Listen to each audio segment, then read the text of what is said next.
Hello, dear student. Welcome to Kankoli College, Kankoli, 11th Science, Biology. Myself, Professor G.D. Patil, Kankoli College, Kankoli. I have teaching biology subject from last 23 years. I am examiner, moderator of Kokan boards. Now, we are studying about the first chapter of biology, that is living world. What is the living world? What is the difference between living things and non-living things? What is the characteristics of living things? Whether all organisms are similar or not. Our planet Earth is made up of abiotic and biotic component. Now, what is the abiotic and biotic component?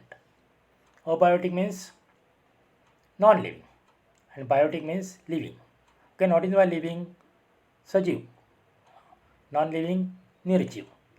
The biotic components are obviously the living beings present around us. आपल्या आजूबाजूला जे सगळं जिवंत दिसते, झाडं, पक्षी, प्राणी, all these are living things. The question is, why do we call them living and how do they differ from them? आपल्या आजूबाजूला दगड असतात, इमारती असतात, प्राणी असतात, पक्षी असतात, झाडं असतात. मग झाडं, प्राणी, पक्षी यांनाच आपण लिव्हिंग का म्हणतो? इमारत, दगड यांना आपण नॉन लिव्हिंग का म्हणतो? तर त्याची काही बेसिक प्रिन्सिपल्स आपल्या दिसून येतील. तर बेसिक प्रिन्सिपल्स लाईफची काय आहेत? The living beings once produced or born has to survive. एक बेसिक प्रिन्सिपल आहे. एखादा सजीवाचा ज्याला जन्म होतो किंवा निर्माण होतो तेव्हा तो जिवंत राहण्यासाठी धडपडतो. That is known as struggle to survive. For survival it needs energy and many chemical molecules. जगण्यासाठी काय आवश्यक असतं? एनर्जी आवश्यक, ऊर्जा आवश्यक. आता ही ऊर्जा वेगवेगळ्या प्रकारे आपल्याला मिळते, वेगवेगळ्या केमिकलच्या स्वरूपात, केमिकल मॉलिक्युलच्या स्वरूपात मिळत असते. For energy it has to perform metabolism. आता ही जी एनर्जी आहे ती एनर्जीसाठी आपल्याला काय लागतं? Metabolism. What is metabolism? You have studied in your previous standards. Metabolism means चयापचय, चय and अपचय.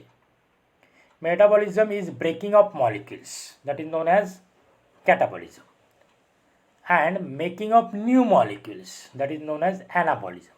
For example, जेव्हा आपण भात खातो, चपाती खातो, that is a complex sugar. In our digestive system, what happens? This complex sugar is converted into simple sugar, and again from that simple sugar energy is produced, and with the help of this energy we can think, we can urge, we can hear. ह्या ज्या वेगवेगळ्या आपल्या process आहेत या process या एनर्जीच्या साह्याने. म्हणजेच काय तर मेटाबॉलिझममध्ये काय होतं तर या मेटाबॉलिझममध्ये जे कॉम्प्लेक्स मॉलिक्युल्स असतात ते ब्रेक केले जातात, त्याला आपण कॅटाबॉलिझम म्हणतो, चय, आणि त्यापासून एक नवीन मॉलिक्युल्स तयार केले जातात, that is known as catabolism अपचय and anabolism चय. Anabolism means चय, catabolism अपचय. New formation of new molecules, that is known as anabolism. That means catabolism is one of the basic principles of life. Then from birth onwards organisms show tendency to growth and development. आणि जन्म झाला की आहे तेवढंच राहतं का? तर त्याच्यामध्ये सतत काय होत असतं? वाढत. फॉर एक्झाम्पल आपण एखादा प्लांट बघितलं, सुरुवातीला अगदी छोटं 1 सेंटीमीटरचं असतं, दुसऱ्या दिवशी 2 सेंटीमीटरचं होतं, 3 सेंटीमीटर, 1 फुटाचं होतं, 2 फुटाचं. That is known as growth and development. This growth is a well developed process. You might have observed sand mounts, boulders grow, etc. This growth is not from within and hence these are not living beings. वाळवंटी प्रदेशामध्ये आपला sand mounts तयार झाले दिसतात. आता हे काही growth नाही आहे ती, तर ती एक नॅचरल प्रोसेस आहे. परंतु growth is seen in living organism. फक्त लिव्हिंग ऑर्गॅनिझम दिसतात. त्या लिव्हिंग ऑर्गॅनिझममध्ये आपलं ग्रोथ अँड डेव्हलपमेंट दिसून येते. आता ही जी ग्रोथ अँड डेव्हलपमेंट्स आहे, त्या growth and developments are not the process which have unlimited time span. For example human being, ते ह्युमन बिईंगमध्ये आपलं जी ग्रोथ दिसते ती ग्रोथ किती कालावधीपर्यंत असते, तर साधारणतः 17-18 वर्षापर्यंत आपला ग्रोथ दिसून येते. म्हणजेच काय, तर याच्यामध्ये एक टाईम स्पॅन असतो. At certain point of time the molecules organ system being to lose their effective working and become old.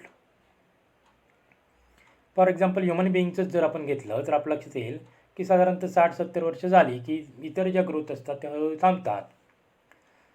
त्या ऑर्गॅनिझमच्या बॉडीमध्ये असलेले जे मॉलिक्युल्स असतील त्याचा जो इफेक्टिवनेस आहे तो इफेक्टिवनेस कमी कमी होऊ लागतो आणि त्यालाच आपण काय म्हणतो, एजिंग प्रोसेस किंवा बिकमिंग ओल्ड, वृद्धत्व म्हटलं. Life has to continue, hence to organism tries to produce young ones like itself. आता जे लाईफ आहे त्या लाईफचा अनेक बेसिक प्रिन्सिपल आपला दिसून येईल, ज्याला आपण रिप्रोडक्शन म्हणतो. म्हणजेच काय, तर आपल्यासारखंच आणि दुसरा एक कॉपी तयार करणं, त्याला पुनरुत्पादन असं म्हटलं. Life has to continue, hence the organism tries to produce a young one like itself. स्वतःसारखेच एक दुसरं ऑर्गॅनिझम प्रोड्यूस करणं, त्यालाच आपण काय म्हणतो, it is possible through reproduction. आता हे जे पुनरुत्पादन आहे, रिप्रोडक्शन आहे, हे reproduction either it may be asexual or sexual. The reproduction ensures continuity of races. म्हणजे आपला जो वंश आहे तो वंश पुढे पुढे पुढे पुढे पुढे चालत जातो with the help of reproduction. And therefore reproduction is one of the basic principle of life. Mules आपलं माहीत असेल, खेचर ज्याला आपण म्हणतो, they are sterile. Then worker bees, they are also sterile. They cannot reproduce yet they are living. Mule living आहे. Worker bees of in honey bees, they are living but they cannot produce. Can we call reproduction as inclusive characteristic of life? That is the main principles of life. As the body loses its capacity to perform metabolism, the organism dies. ज्यावेळी आपल्या बॉडीमधून metabolism process थांबलेली असते किंवा metabolism process जेवढी पाहिजे तेवढी होत नाही, त्यावेळी त्याचाच परिणाम म्हणजे काय, तर ही जी बॉडी असेल लिव्हिंग ऑर्गॅनिझमची ती काय होते, डाय होते. Any living being response to thermal, chemical और बायोलॉजिकल चेंजेस इन सराउंडिंग. मग आपल्या आजूबाजूला अनेक वेगवेगळ्या प्रकारच्या चेंजेस होत असतात. मग या चेंजेस थर्मल, वातावरणात टेम्परेचरच्या बाबतीत होत असतील, केमिकलच्या बाबतीत वास येतो आपला, किंवा बायोलॉजिकल चेंजेस होत असतात. या ज्या चेंजेस होत असतात त्याला दिला गेलेला आपल्या बॉडीने response, that is known as responsiveness or irritability. That is one of the basic principles of life. तर आजूबाजूला जर चेंजेस घडतात आणि आपण ती बॉडी जर त्याला रिस्पॉन्स देत नसेल तर आपली बॉडी लिव्हिंग बॉडी नाही, that is a dead body. Dead body cannot give any response to the changes. पण लिव्हिंग बॉडी जी असते ही लिव्हिंग बॉडी आजूबाजूच्या ज्या वातावरणामध्ये होणाऱ्या ज्या चेंजेस असतात त्या चेंजेसना काय देते, रिस्पॉन्स देते. That is known as responsiveness. That is one of the basic principles of life. There is a immense diversity in living organism. आता हे जे लिव्हिंग ऑर्गॅनिझम्स आहेत त्या लिव्हिंग ऑर्गॅनिझम जर आपण बघितले तर त्यामध्ये खूप विविधता आपल्याला दिसून येते. सिन्स टाईम मेमोरियल, म्हणजे अगदी ज्यावेळी मनुष्याची उत्पत्ती झाली नव्हती तेव्हापासून जर आपण बघितलं, variety of organisms are living together on earth. पण मनुष्याची निर्मिती व्हायच्या अगोदरपासून या पृथ्वीवर अनेक वेगवेगळ्या प्रकारचे सजीव हे जगत होते. In order to understand the inter relations between living and non living as well as between two living beings or groups, systematic study of this is essential. आता आपण वी आर नॉट इंडिपेंडंट, तर आपण आपल्यासोबत इतरही प्राणी आहेत, इतर living organisms आहेत, नॉन लिव्हिंग थिंग्स आहेत, या सगळ्यांसोबत आपलं काय होतं, इंटरॅक्शन होतं, सहसंबंध येत असतो. आणि हा जो सहसंबंध असेल याचे एक स्टडी होत असते. This data is also important for various industries and agriculture. For example पाऊस जर पडला नाही तर योग्य प्रकारे शेती होत नाही, किंवा आणि इतर जर टेम्परेचर ज्याला आपण ग्लोबल वॉर्मिंग म्हणतो त्याच्यामध्ये काही चेंजेस झाल्या की आपलं जे बेसिक सायकल्स आहेत, आपल्याकडे जे 3 ऋतू असतात त्या ऋतूंमध्ये चेंजेस होतो, आणि त्या चेंजेस झाला की सगळ्या टोटल जी बायोडायव्हर्सिटी आहे त्या डायव्हर्सिटीवर त्याचा परिणाम झाला आपल्याला दिसेल. Intensive laboratory and field studies in order to identify and classify the organism from strong basis of meaningful use of the collected data. आता अगदी पूर्वीपासून आपल्या आजूबाजूला जे प्राणी असतील त्या सगळ्यांचा किंवा वनस्पती असतील यांचा एक डाटा कलेक्ट केला गेला आणि एक मिनिंगफुल स्टडीजसाठी त्याला क्लासिफिकेशन करणं, त्याला वर्गीकरण करण्यासाठी असेल किंवा इतर त्याचा आपला उपयोग काय होऊ शकतो का या दृष्टीने त्याचा अभ्यास केला गेला. If we need to study this diversity, certain aids called taxonomical aids can be used. ते जे टॅक्सॉनॉमी म्हणजे काय, त्या टॅक्सॉनॉमीचा उपयोग विशेष करून आपला जी वनस्पती आहे त्या वनस्पतींचं एक्सटर्नल स्ट्रक्चर अभ्यास करण्यासाठी आपण या टॅक्सॉनॉमीचा उपयोग करतो. These includes herbaria, botanical gardens, museum, biodiversity park. आता या टॅक्सॉनॉमीचा अभ्यास करत असताना आपण हर्बॅरिया असेल, त्यानंतर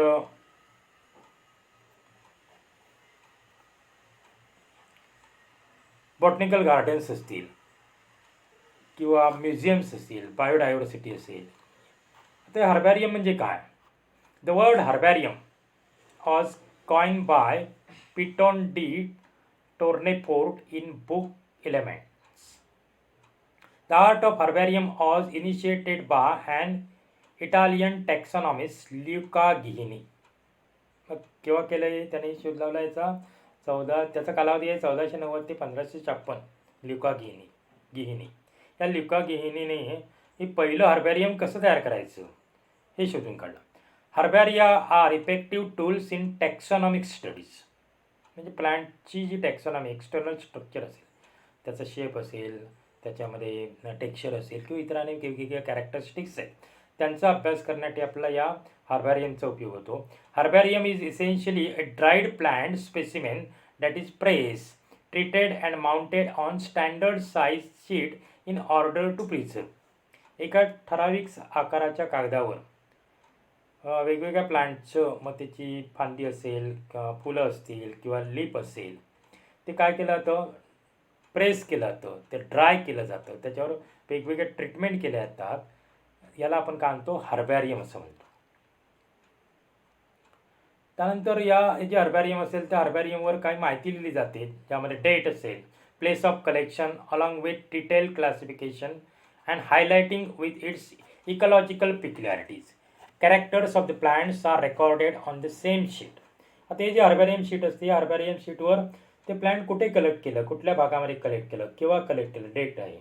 त्यानंतर त्यामध्ये काय वैशिष्ट्य काय असतात त्या सगळ्याची थोडक्यात नोंद केलेलं आपल्याला दिसून येईल.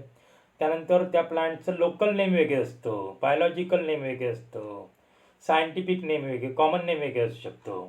मग ती जी नावं असतात ती लोकल नेम त्याला काय म्हटलं जातं? फॉर एक्झाम्पल जास्वंद that is a local name. त्याचं बॉटॅनिकल नेम काय आहे? हिबिस्कस रोझा सायनेसिस. त्याचं कॉमन नेम काय आहे? चायना रोज. बघा, हिबिस्कस जास्वंद, मराठीत आपण जास्वंद म्हणतो, कॉमन नेम चायना रोज, आणि त्याचं बायोलॉजिकल किंवा बॉटॅनिकल नाव काय आहे? Hibiscus Roza सायनेसिस. This information is given at lower right corner of sheet and is called label. Then botanical gardens. Botanical gardens are the places where plants of different varieties collected from different parts of the world are grown in a scientific and systematic in vivo manner. In vivo म्हणजे का? तर एक standard अशा कंडिशन्समध्ये लॅबोरेटरीमध्ये ही plants वाढवली जातात and then they are planted to in a particular area that is known as botanical garden. Plants are labelled. The label board shows scientific name as well as common name of the plant. त्याचं well non example आपण जर बघितलं तर कोलकात्यामध्ये एक आपला banyan tree दिसून येईल जी 255 वर्षापूर्वीची आहे.